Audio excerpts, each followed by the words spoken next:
I'm Zion Dekoto, and it's time for a moment in Black history.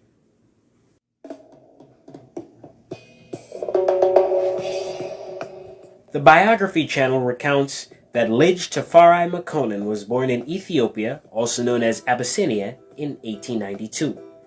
His baptismal and later monarchical name would be Haile Selassie.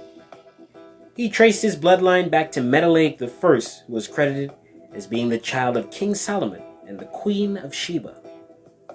When he became governor of Har, an Ethiopian territory, he was given the title Raj Tafari, which is equivalent to a British duke. Haile Selassie was crowned Ethiopia's 225th and final emperor in 1930.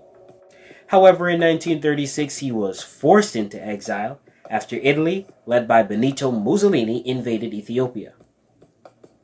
Haile Selassie became the face of the resistance as he went before the League of Nations in Geneva for assistance and eventually secured the help of the British in reclaiming his country and reinstituting his powers as emperor in 1941.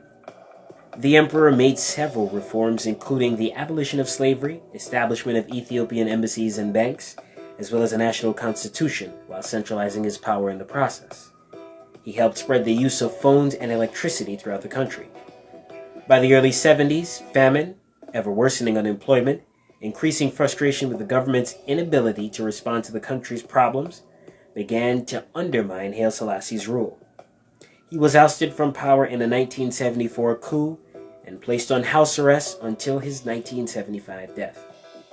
His remains were discovered during Black History Month in 1992.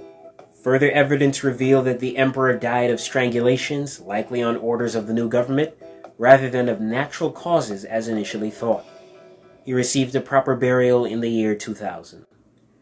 Rastafarians revere Haile Selassie as the second coming of Jesus Christ, therefore a God incarnate figure. According to the BBC, many believe Selassie is the second coming that was first prophesied by Marcus Garvey in 1920 when he said, quote, "Look to Africa, where a black king shall be crowned, for the day of deliverance is at hand." This message has been heavily popularized by many artists in reggae music. According to The Guardian, inspired by Garvey and believing Ethiopia as the one true Zion homeland during the 1950s and 60s, some 2,500 West Indians and African Americans went to live in the vicinity of Addis Ababa in what is now Shashamane village.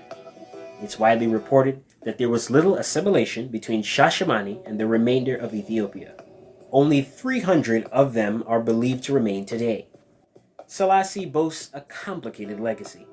Many view him as a fascist dictator, whereas many others hail him as a benevolent black national leader and a God figure.